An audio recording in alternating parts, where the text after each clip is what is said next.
Forgot when I walked around the front of the building that I wanted to talk about the front of the building, because we're going to try and do some really fun stuff on the front of this building too. So you can see behind me, that's the building right there. Pretty ugly. You know, that's the front of it's all marked off for no parking, so absolutely zero activity or impact on the environment here in the West End. I talked about how parklets are adding this level of activity in the front, and if there's anything that we need to do here at this building, that is add some activity to the front of this building to make the West End a little bit more vibrant. And plus, from a city manager standpoint, one of the first things I always do every city I go in is go around and see what does the city own, and or what does the redevelopment agency own, or whoever, and start with that, because those are the easy first wins. And a lot of times you'll see that there's a lot of properties that the city owns or redevelopment agencies own that are just underutilized, and sometimes the ugliest thing in the city. And we're sitting on one here too. So we can't expect areas to redevelop or get better if the city owned properties are just as bad, if not worse, than the other. So that's why I like to start with those and kind of lead the way with that. But what we're looking at doing here, you can see there's a roll-up door that we'll probably maintain, that access there. But everything else that's in this front out here, what I want to do is put in some sort of defining fence or something along the edge here, along this red line, that defines the space. Not something that's blocking it, but something that just defines the space with, whether it's wrought iron or something more creative than that. But and then what we'll do is come in and put some AstroTurf or something in this area, and maybe we'll just paint it green. I haven't thought along that far yet. So, but something that really shows that this is an outdoor space. It's a cool, whether it's a pocket park or something.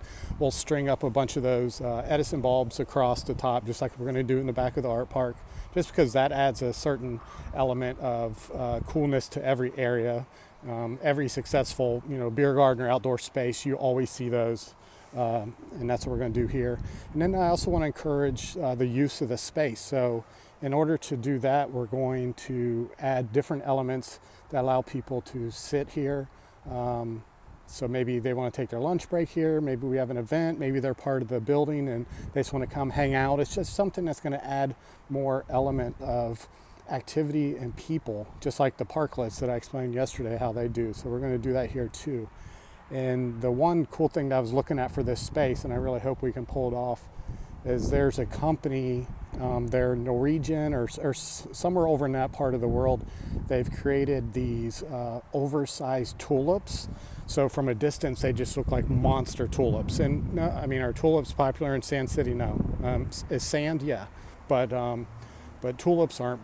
But that doesn't really matter, because that's just, again, another part of the element of surprise that needs to be done in most of these cities, that people just forget that. They forget how powerful the element of surprise is when people arrive in your city.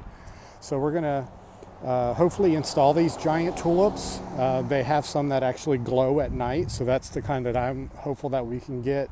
So when you go by at night, there'll be this like subtle glow of all these oversized tulips. Maybe we have 8 of them or 10 of them. It depends how it's going to fit in the space. But the cool thing about these tulips, which are about 3 to 4 foot tall, maybe 2 foot in diameter, is that when you pull them apart, if you visualize the tulip petals, when you pull them apart, it actually turns into a seat. So it's functional as art, but it's also functional as seating. So I think it'll be the perfect addition to this space. I think it'll be really cool in the front. Plus, it's multi-purpose in terms of its ability to be used for seating and art. And I'm sure we'll think of something else cool to do. Plus, once we get the whole front of the building mural done, I think it'll be something that the people in Sand City will be proud of, and a community space that we'll all be proud of. And we'll also be showing other property owners and businesses how to do really quick, easy, and creative projects to activate the front of your building. So that's all for now. Back to work.